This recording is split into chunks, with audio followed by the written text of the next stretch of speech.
activities of universities back in Nigeria. Our aim here is to keep a tab on all the students within the universities that you all belong to, and even more in the United Kingdom. The federal government came up with a decision about 2 years ago to ensure that all students in the UK are captured under one platform. Now, how we were going to do that was challenging as far as I am concerned, because I didn't know how we were going to do a census of the students in the UK, Nigerian students in the UK. The question was, how do we do this? Where do we start from? How do we achieve this? And I'll always be thankful and grateful to the High Commission that made it possible for us to come up with an idea where we have a database where students can voluntarily walk in there, register their details from the university they are currently at, to where they live, and to all other information that would, make us know that at one point in time you were in the UK. Now, the advantages of this will be left for another day.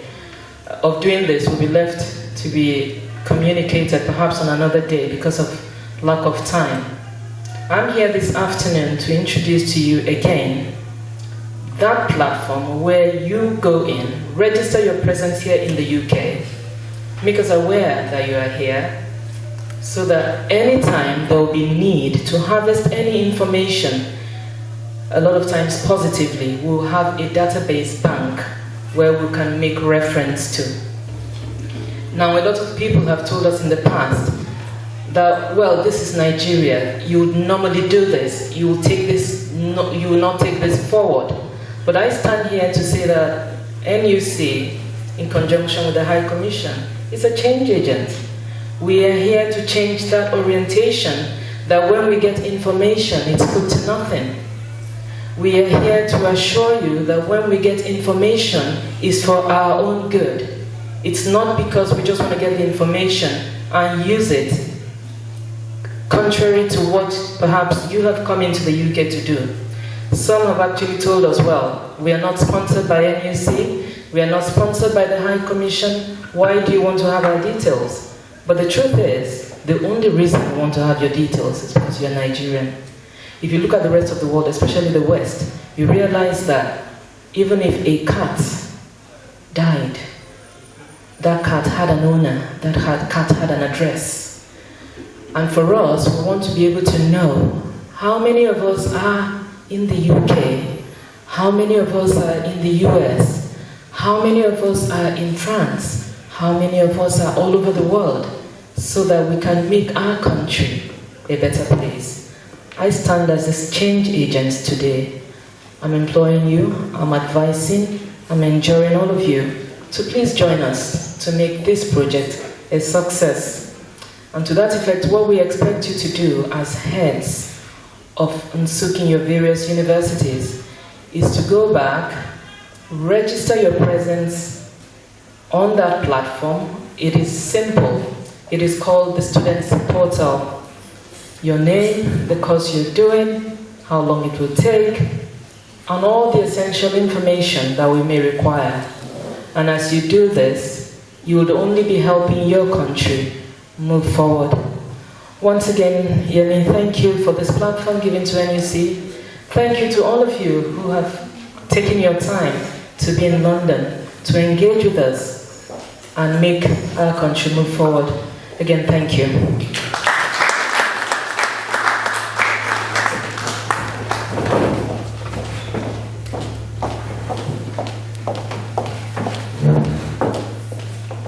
Thank you so much, Mr. Erna, for that. I'd like to call on Ms. Zainab Adigo from the Nigerian Network Community.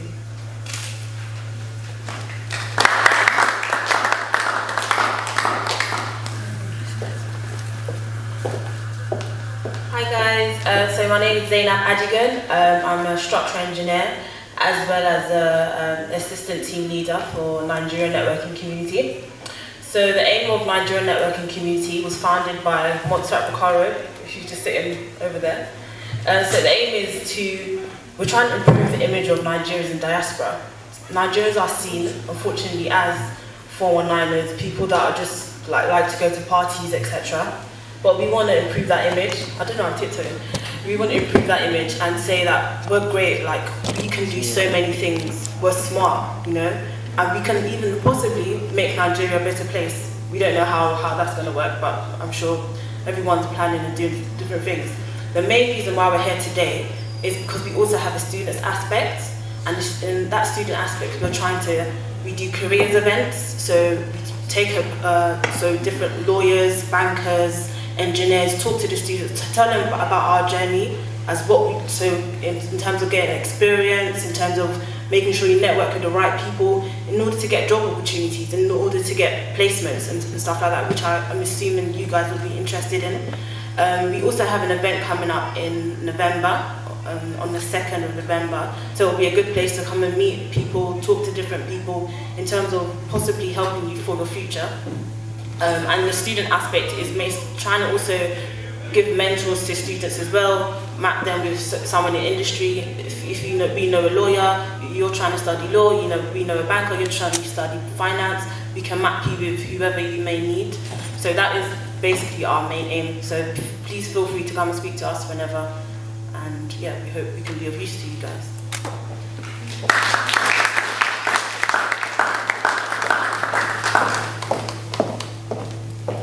Thank you, Zainab. Our next speaker would be Mr. Yemi Shoile, the person who actually founded or started Nigerian Students' Union UK.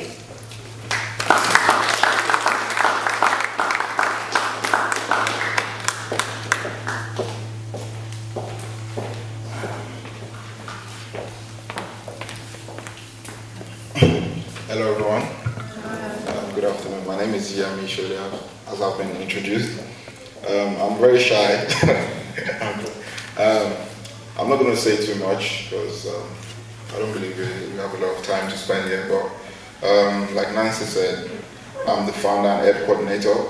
I don't like calling myself president because I believe we're still growing the organization, and at some point I would, and the coordinators will hand over to, other people to, continue the legacy. The organization the idea was born in 2010, but we officially launched in 2011.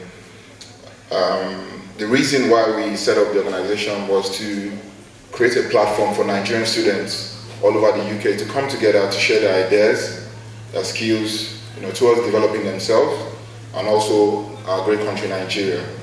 We all know that we're all from different parts of the country. Some have come from Swansea, Manchester, all over. So, sorry? Southampton. Yeah, no one's left out anyway. So that was the initial idea, because I don't know if you guys have heard of CANUC, the Central Association of Nigerians in the UK. CANUC is the umbrella body for all Nigerian organizations in the UK, and I was opportune to serve as an executive in CANUC. When I finished serving as president of my Nigerian Society at the University of Greenwich, I was recommended by someone that saw the good work I did while I was at Greenwich to serve in CANUC. I didn't know what CANUC was about, and it was my first time coming to the High Commission, but it was a privilege to sit with older people that were dealing with serious issues within the community, and I felt, whoa, this would be nice for us to have something like this for students, for the youth, because we have a lot of young people doing a lot of extraordinary work all over the UK. Those in sports, those in academics, and I just felt having this sort of organization would, kind of pull everyone together. And like we all know, unity is strength. The more we come together, the more stronger we are. So that was why we created Nigerian Students Union. We have a lot of events we do. We do conferences. I know some people have attended some of our conferences. We do employability workshops. We do social political workshops and different other workshops. So that's part of some of the things we do. In November we have our second Nigerian Youth in Diaspora conference, which holds at Imperial College. So we're going to send the information out this month and let you know about it. The last one we did was really, really good. We had quality speakers. We had Alexander Amosun, the guy that created ringtone, the first guy that created ringtone, and it's worth millions of pounds now. We had the Onyo of Ife, the Imperial Majesty, which is big, you know, for us to have invited someone like that, and you know, he honored our invitation. He really meant a lot to us. So you know, those sort of events are really good for us all to attend because you pick a lot of things from those events. You get a lot of experience from these guys that have been there. They've gone through a lot of things that we were just coming to, and we don't want to be making mistakes that people have made. So when you see events like that, and events like the Nigerian networking community, I advise you guys to also attend their events. Yeah, out of what we do, we also just recently launched our baby organization. It's called Nigerian Youth Television. The whole idea of Nigerian Youth Television is to project the image of Nigeria, to give Nigerian youth a voice. And it's not just for the UK, it's all over the world. So Nigerian students, Nigerian youths all over the world, whatever they're doing that is good, that's projecting the image of Nigeria. Like my sister said there, you know, most people, they stereotype us. If you say you're Nigerian, or now even if you go to the banks to open accounts, the way they, you know, screen you and scrutinize you, you know, it's not befitting for us. Not everyone is like that. Like I always say, I always depict it as, you know, you wearing like a white garment and there's an oil stain, a palm oil stain, or you understand, in the middle. When people see you, they don't see the white garment. They only look at that spot and that's what they say. So, you know, it's fine, but what story do we tell for ourselves? We need to project ourselves in a very good image. We need to speak well of ourselves, and the more we... So, I must commend you and just keep doing the work. You don't know who is watching you. You understand? Like, when I graduated from my undergrad, when I finished my degree, my first degree, I was looking to look for jobs and trying to, you know, but because of the things I was doing, I never knew people were watching me.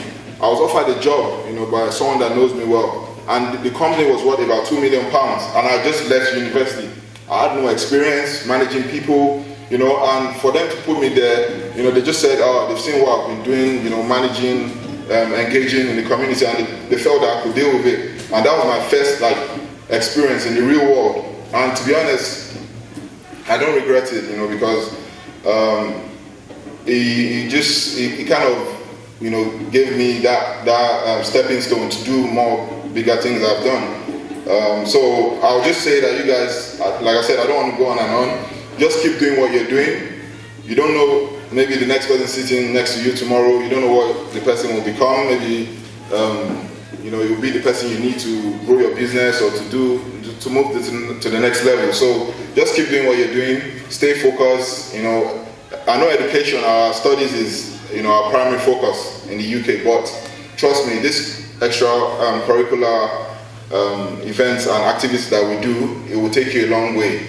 Experience, like, you know, most of the times employers look for experience, not just your degree these days. You know, they need that experience. If you say, for instance, some of you don't know that if you tell an employer that you are the head of the Nigerian society in your university, or you are the president of the student union, it goes a long way. That means you've managed, you know how many people you've managed. You are the one actually that, you know, dictate things that happen with students or around students. You know, you fight for students' justice and all educational rights and all that. So it goes a long way. I'll just say, just keep doing it, and don't be shy to put it on your CV.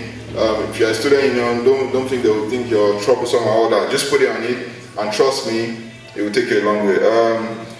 Some of the activities we also do is we support charities in Nigeria, say when there are issues and natural disasters, of which we're doing one right now. We're currently supporting the Benue flood. I don't know if some of you know about the flooding in Benue. So we're currently supporting them, and, you know, it's been the response has been remarkable. We've really got a lot of support, and people that we don't even know, that they just see what we do. Young people trying to support victims in Nigeria. There was actually a guy that I know personally. I met him when I went to do my NYC in Nigeria, and he contacted me that, you know, he lived in that area, and that, you know, he sent me some pictures and images, and I was like, wow, so these things happen now. These things are not shown on the media. You don't see it on the media. And this is what I'm saying also about projecting ourselves. When we have issues, let's show it out, let's share it. You know, people will be talking about things happening in America, you know, doing ice bucket challenge and all that. You know, why can't we do, you know, pound jam challenge for ourselves? You understand? So I'll just stop here. I'll say, you know, meet people today, network. You know, I also like to appreciate Mr. Nama. To be honest, when I first met him, I was highly surprised, and you know, because I've been meeting a lot of high-profile consulars and heads in the UK, and when I met him, I actually took time off work to come and have a meeting here. We were meant to have like 10 minutes meeting, and we ended up spending like 2 hours, you know, and I was like, wow, you know, and that kind of struck a chord in me, and we kept communicating, even throughout putting this event together. He would call me. It's never happened before that, you know, a public servant will call you. He was calling me to, is this done, checking on it, you understand? And that goes a long way to say that, okay, we have people that believe in us, in the youths, you know, and we also have to just, you know, reciprocate. We have to reciprocate, you know, and I must say, I'm not just saying it to, you know, to ginger him or anything. You know, I'm just saying it to appreciate the fact that they've given us the privilege. In the past, some people have used this space and, you know, messed up, but you know, we've assured them that we won't be like that. Also, Mrs. Aruna from the Nigerian Universities Commission, she's someone that you can network with, and Mr. Kankia, the head of NUC here in the UK, because they are the bridge, you know, within Nigerian universities in Nigeria and here. So different things you want to do. Some of you that want to go to Nigeria for NYC, you know, talk to them, they will explain the process and all that. For our event in November, we're also trying to bring the DJ of NYC, so hopefully we're just awaiting their response. You know, all of you that have issues, if you're scared to go to Nigeria for your NYC, you hear a lot of bad stories, you put it to them when they come. So I'll just stop there now and say thank you for coming. And yeah, enjoy. We've got a lot of food, we've got puff there, we've got jollof rice coming and all that. So this one is not sandwich conference. Yeah. And yeah, just congratulations everyone. Thank you.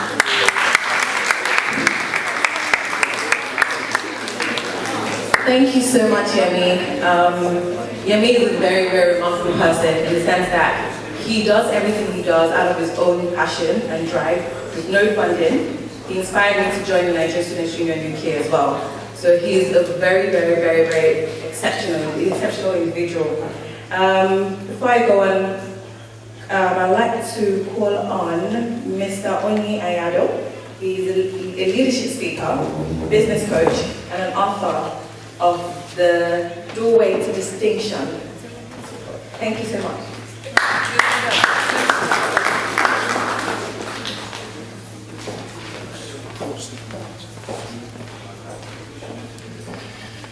Distinguished panelists, ladies and gentlemen, thank you for Yemi for this opportunity. So my name is Onyebuchukwu. You said hey, yeah. So you're Nigerian now, it's not Onye. So my name is Onyebuchukwu Ifato Anyado. So I'm a leadership speaker, business coach and entrepreneur. So for my message of distinction, I deliver talks on corporate educational business platforms around the UK, around the world, coaching and training young people in particular how to stand out and how to become distinguished in their chosen field. So before I share my life story, who's on Twitter here? Raise your hands. Okay, good. Who's on Instagram here? Raise your hands. Of course. Someone's like, how can I not be on Instagram? Okay, because everything I speak is it's not in parables, but it's IP, it's my intellectual property. So let me quickly give you my social media handle so you can go on there, etc. So on Instagram and Twitter, it's literally Instagram is ONYD777. ONYD777, that's on Instagram, so anything I do speak, do share it. And Twitter is literally ONYI, some of you looking at me, what's going on? ONYIANYADO777. So Instagram, ONYID777, Twitter, ONYIANYADO777. Very straightforward. So my life story is called From Detention to Distinction. I was born and raised in Hackney, East London, to a 2.4 family. My mother, my father, my sister and myself. Unfortunately, at a very early age, my dad left. I think when me and my sister was 6 or 7, or 7 or 8. So growing up, I didn't know my dad. Thankfully, 4 or 5 years ago on Father's Day, me and my dad reunited after 25 plus years. And it was the most emotional time of my life. I mean, I'm sure you guys heard that song, Justin Timberlake, Cry Me a River. But in this case, it was Cry Me an Ocean. I mean, I hadn't seen my father for 25 plus years. I was crying, amazing. So I went through the education system. I went to college, secondary school, college, university. Obviously, being a Nigerian, my mum, very strict. And yeah, but Chuku, you have to be a doctor, lawyer, or pharmacist. So when I got to university, I went to Middlesex University in northwest London in Hendon. I didn't really know what I wanted to become, but obviously as a Nigerian, as a doctor, lawyer, pharmacist. Unfortunately, when I got to the second year of university, I dropped out and I began living a particular life called the street life. Now, many of you might not know what the street life is. It was literally hanging out on the streets of London, up to no good. It wasn't really gangs, but it was just young men, particularly young black men, up to no good. Unfortunately, that 10-year period, 6 of my friends got murdered and I nearly got shot dead too. So obviously I didn't get shot dead because I'd be a ghost, and obviously I'm not a ghost, because ghosts don't eat pounded yam. I also saw Her Majesty on 2 occasions, and I'm not talking about Buckingham Palace. If you know, you know. Fast forward 2017, so I founded 2 companies. As I said, I'm a leadership speaker, business coach, entrepreneur. So my title, my talk is How to Become a Leader of Distinction. How to become a leader of distinction.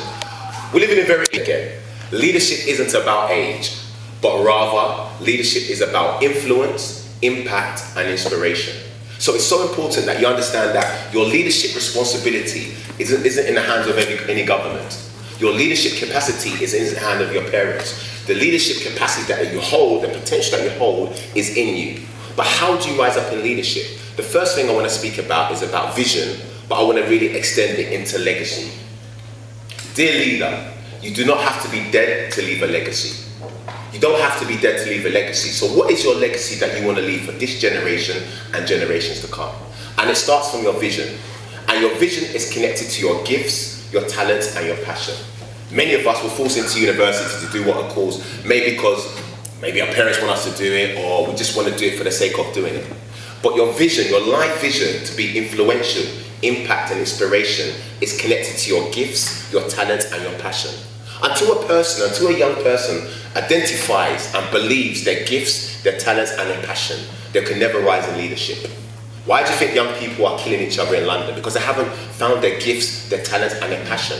And don't say, well, I've got all the time in my life because I'm only 23, 24. We're in September already. Before you know it, it's going to be Happy New Year 2018. So leadership isn't about age, but rather it's about influence, impact, and inspiration. But before you can influence anyone, you have to influence yourself. Before you can impact or inspire anyone, you have to impact and inspire yourself. But where does the inspiration come? It comes by seeing the future. So may I ask you, what do you see? Do you see opportunities and possibilities, or do you see obstacles and problems? Because in the obstacles and problems, that's where you're going to find your opportunities and possibilities. So it's critical, it's vital that I want to challenge you to begin to see the next 5 years, the next 10 years, even the next 15 years. But you might say to me, oh, Oni, but how can you say the next 5 years, the next 10 years? When Mr. and Mrs. Smith get married and they sign up for a mortgage, a 25-year mortgage, how do they know in 18 years' time they're still going to be working to pay off their mortgage? So they've seen something, they believe something, and they're taking baby steps to achieve something. So again, I'll ask you, what do you see regarding Nigeria? What do you see regarding entrepreneurship? What do you see regarding your potential in your leadership? Because if you don't see the future today, tomorrow's going to be too blurry. And as was mentioned, Nigeria has gone through an interesting change, to say the least. And it's not just down to the government. It's down to you. It's down to you as your leadership capacity. I'm not going to say it's going to be easy. My journey from detention to distinction hasn't been easy. But I've made up my mind. I saw the future. So in 2010, I had to move back into my mum's house. I had an idea for my first book. I didn't have a pound to my name. I couldn't even afford to buy paper. I had to use scrap paper to write my first book. But if I didn't take that step of faith in 2010, I wouldn't be here now in 2017 speaking to you. So again, what do you see? Don't let the obstacles or problems stop you. In fact, that's meant to refine you. That's meant to define you. That's meant to get your distinction out. Because leadership isn't about me, myself, and I. Leadership is about him, her, and them. Unfortunately in Africa, and I'm not going to mention any countries, leadership is so selfish. Leadership is about me, myself and I, take.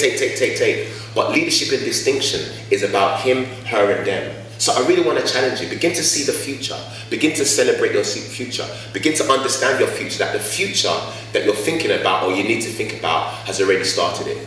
Why do you think China is progressing at an alarming rate? Why do you think Saudi Arabia is progressing at an alarming rate? Even to a certain extent, America, because they've seen the future and they're running towards it. So leadership isn't about age, but rather it's about influence, impact, and inspiration. A great man once said, show me your friends and I'll show you your future. Who are the 3 people that you regularly hang around to? What are they saying? What are they bringing to the table of your life? Is it just misery, mayhem, and madness? Or is it discipline, dedication, and distinction? So show me your friends and I can tell you where you're going to be in the next 3 to 5 years. Yes, Nigeria, we're going through issues, but if you're surrounding yourself with people that say Nigeria will never work, it will never work, it will never work, they're already defining who you are and where you're going to be. The next thing I want to speak about is about branding. Branding is not just a product. This is one of my quotes I created in 2016, I think. Branding is not just a product. It's also a way of life, an idea. Branding is actually leadership. So branding is not the iPhone, it's not the Samsung, it's not the Gucci. It's your idea, it's your vision of change. As our distinguished guest said, it's about being a change agent. If you're not being a change agent, you're part of the problem. And if you're part of the problem, you can never rise in leadership. So you are your brand. So for my message of distinction, I created the 3 V's of branding. Your vision, your values, and your voice. We mentioned the vision. I believe you need to start having a 5-year minimum, 5-10-year vision. Your values. What values do you hold dear? In regards excellence, in regards time management, in regards bringing change into your community. And also your voice. You're saying something online. Social media is now your business card. Social media is now your website. Social media is now your CV. So you're saying something online.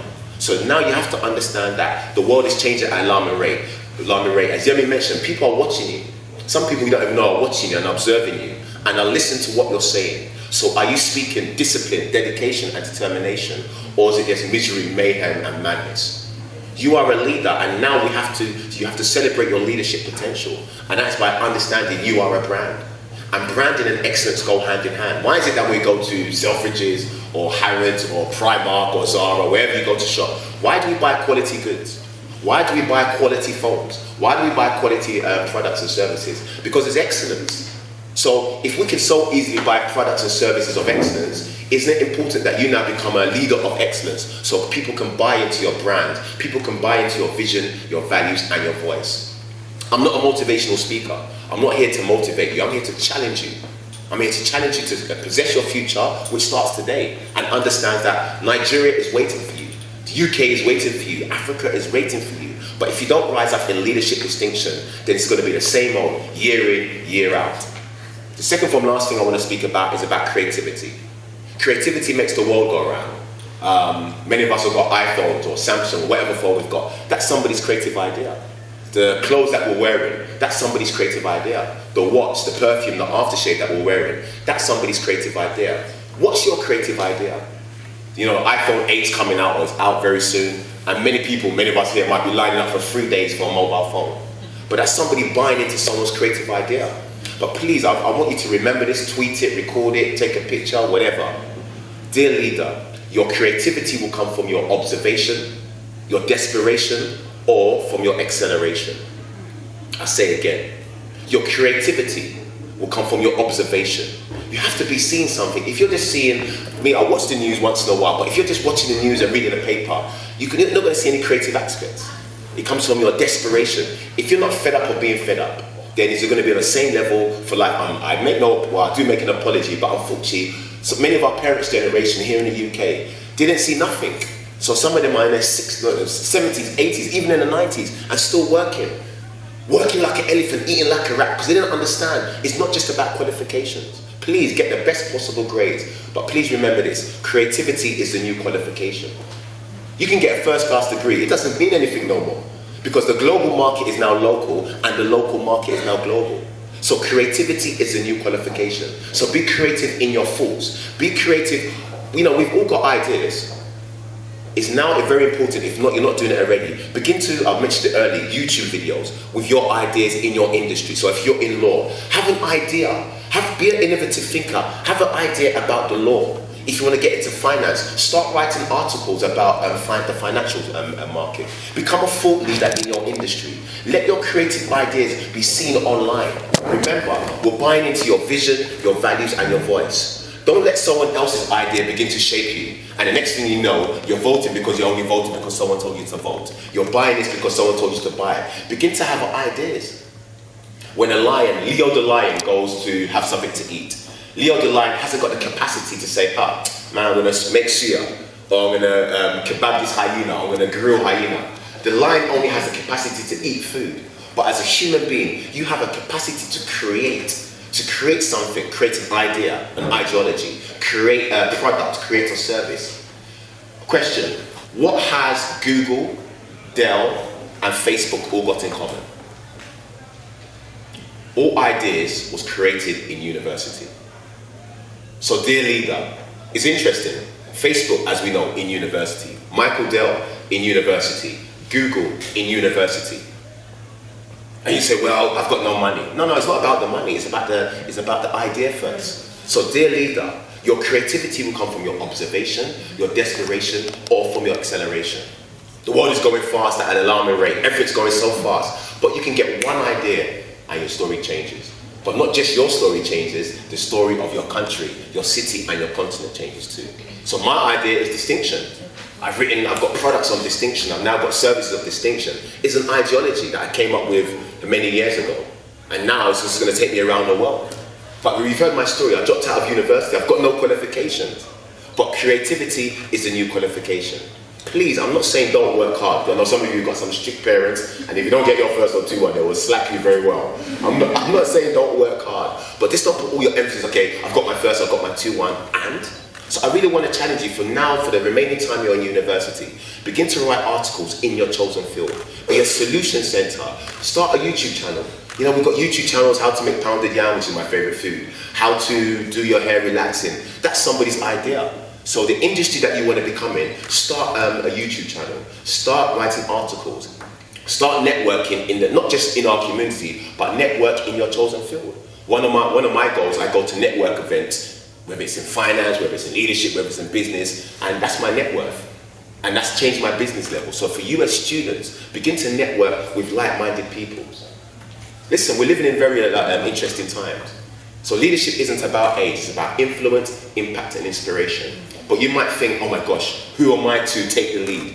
You have to take the lead. Because if you don't take the lead, someone else is going to take the lead. And guess what happens? We start complaining. Oh, I should have done it this way. Oh, they should have done it that way. But why didn't we take the lead in the first place? So leadership isn't about age. It's about influence, impact, and inspiration. So you are your brand, your vision, your values, and your voice. Creativity makes the world go round.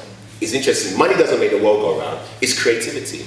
So I really want to challenge you. If Google, if Dell, if Facebook, if Starbucks, in fact, founded their companies or their ideas in university, what's stopping you? And sometimes it's fear. F-E-A-R, false evidence appearing real. Yeah. But 90% of the things that we're scared of never happened. 2 years ago, I had a radio show, How to Become an Entrepreneur of Distinction. My whole brand is distinction. And for the time I was going to announce it to my network around the world, for some strange reason, this is in London, electricity cut out. It was in a multi-complex building, and my room, or my studio, the studio I was in, was the only studio that electricity cut out. So for 1 whole year, every time I would do my show on a Saturday afternoon, I was scared. My voice telling me it's going to go off. But it never. I was scared for nothing. Don't let fear stop you from rising up your potential, because somebody's waiting on you. Somebody's relying on you. And don't think, oh, I haven't got no money. I wrote my first book, or I wrote my first book without a pound to my name. I had to use scrap paper to write my first book. But if I didn't take that step of faith, I go to different internet cafes and beg them to use their service, I wouldn't have been here now. But why did I write that book without no money? Because I saw the future. Your future has already started. Facebook is not in 2017. Amazon, these people are not in 2017. They're 15 years down the line. So now we're in the information age. We're in the era of disruptive innovation. So you're either going to be disruptive or you're going to be destructive. The choice is yours. So now it's not about black or white, it's not about Nigerian or Igbo outside Yoruba, it's nothing about that. The global market is now local, and the local market is now global. So I want to challenge you to take baby steps towards the future.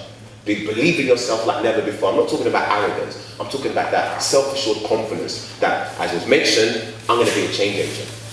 It's not going to be easy, it's not going to be overnight. I'm not going to stand here and say, yes, if we all become leaders, Nigeria's going to change or Africa's going to change overnight. But start where you are. So when you go back to your respective universities, be that light of excellence, be that light of distinction, be that light of that you're breaking out of mediocrity. So myself and Yemi would like to work with you to bring how to become a leader to your respective universities, whether it's your societies, whether it's your organisation. Let's work together. Let's influence and impact and inspire this generation so they can rise up in leadership. Ladies and gentlemen, you've been an absolutely wonderful audience. Give yourself a round of applause. That was just a preview. Now let me get down to business. I'm joking.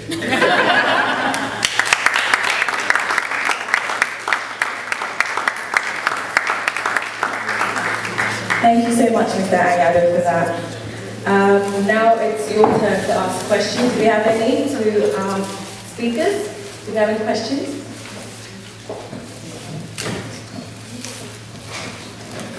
There's been an emphasis on the link between the Nigerian High Society and the Nigerian High Commission and students, but my question is, what provisions have been made for internships, placements and volunteer work? So there is like this relation that keeps them going, that even can help progress to other kinds of industries and places for students in Nigeria.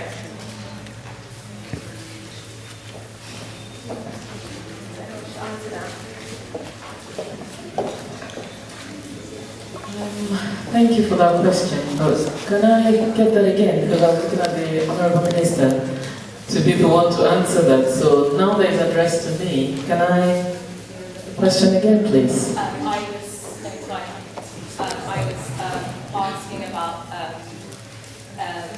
provisions made for students, Nigerian students, to actually have placements, internships, or volunteer work with the Nigeria High Commission. Because I see there has been an emphasis placed on this link that needs to be kept strong, and an emphasis been placed that we are kind of the leaders that need to start working today. And I feel that there should be some sort of, opportunity for students to have a position here at the Nigeria High Commission.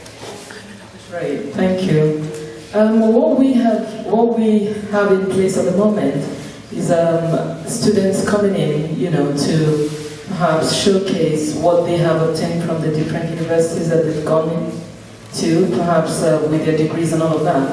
And we have a database of such degrees, and do indeed contact students, not regularly but once in a while, on availability of placements, be it in Nigeria, when I'm in Nigeria, with the High Commission or back home. That is why the Honourable Minister was saying that it is good for us to have a time to engage with you, so you know the kind of things that we do. At the moment, the Nigerian High Commission platform, the website, is undergoing some major restructuring, which by the time you are able to access, you'll be able to see times when we have placements, opportunities, or job opportunities with other organizations who have perhaps asked us as a country to refer our students or graduates to. Does that kind of answer you? Thank you.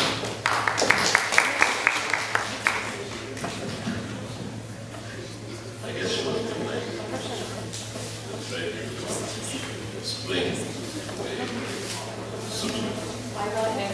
I said, I guess she was trying to find a way of getting away from that question.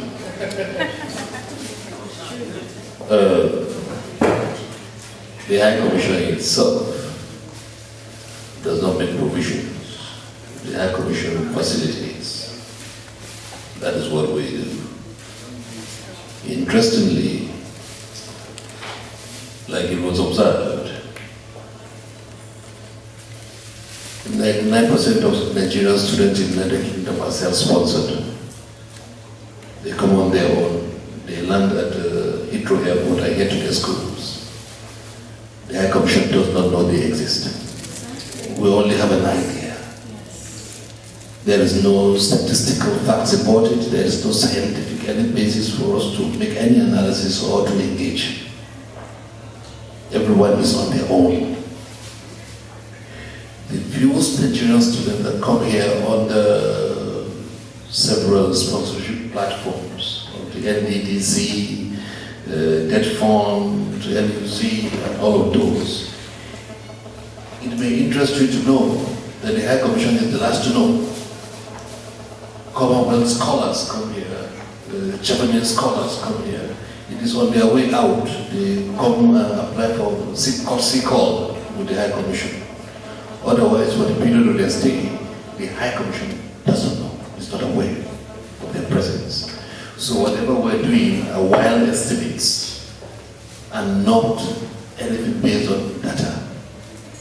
And that was why she kept flogging the issue of the need for you leaders of the Nigerian students community to go back there and get your colleagues to register so that we have an idea the numbers of people we're dealing with, in what parts of the country they are, what schools they are, and what they are doing. We can interface in situations where there are organizations in Nigeria. I know there's a Nigerian, UK-based Nigeria-focused organization. All it does is seek Nigerians who have just graduated and are seeking employment and engages them with employees. They have connections with employees and they have connections with students. As you graduate, if you register with them, they connect you to employers. That is all they do. And the High Commission could introduce you, but we have to know where you are. We have to know that you are there. If we don't know where you are, we don't even know that you are there, we can't link you to anybody. As it were, the High Commission here in this building does not have students for any other purposes. We do not even have them as interns or anything such. We do not give that opportunity at the moment. Thank you very much.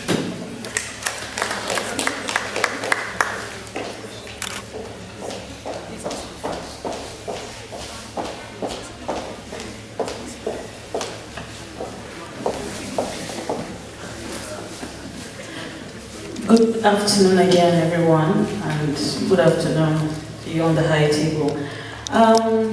I'm glad that His Excellency the Minister and Mrs. Haruna, I'm glad about what you shared because I came with my questions already. But you sort of touched on my issues. However, I just want to state, or rather ask, about this system that you talked about, keeping a database for Nigerians in the universities in the UK. Now, until you said that, I never knew something like that existed. And my question is that, how will people coming into the UK know that there's something like that? If somebody like me, who has been studying here since 2014, just got to know that today. Now, I find that very, very critical because we lost a student, a Nigerian student in Southampton. That was what propelled me to start the society because nobody knew, and until his corpse was evacuated, we didn't even get to see it. It was when everything happened that we knew about it. And so I'll be glad if you can address that issue critically. I came self-sponsored, like the Honorable Minister said. But then, if there's a way where Nigerians, even if we're self-sponsored or sponsored by, different organizations in Nigeria, we're still Nigerians, and there's the need for us to have that database. Because if there's any terrorist attack or like the cat you spoke about, we need to know where our own people are and know how to get ourselves together. That's the first question. The second thing I want to find out is the aftermath of our studies. Some of us sitting here are already resident here. They are not going anywhere. Some of us have come here to study and we're going back. And I remember some of my schoolmates who graduated from our school in Southampton. They finished with good grades, and I want to appreciate Nigerians. Nigerians do well everywhere they are. Most of them graduated. Most of them graduated with distinctions, and as president then, I followed up on some of them to check out if they had gotten jobs back home, and they're still hanging. And the Honorable Minister just spoke about that organization, which I am also hearing for the first time. The fear and the worries that, okay, when we spend so much money coming here to acquire this knowledge and this experience, we do not have anywhere to implement that. And there's been so much talk about leadership going back to the impact and influence and all of that. Is it possible for the High Commission to, find a way of helping people to be relevant after their education, so that we are not investing so much, spending a lot of resources here in the UK, only to, nothing to happen back home to cause, our country to benefit from our experience. Thank you.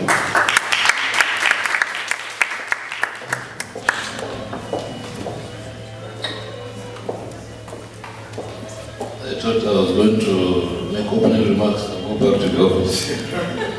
Apparently,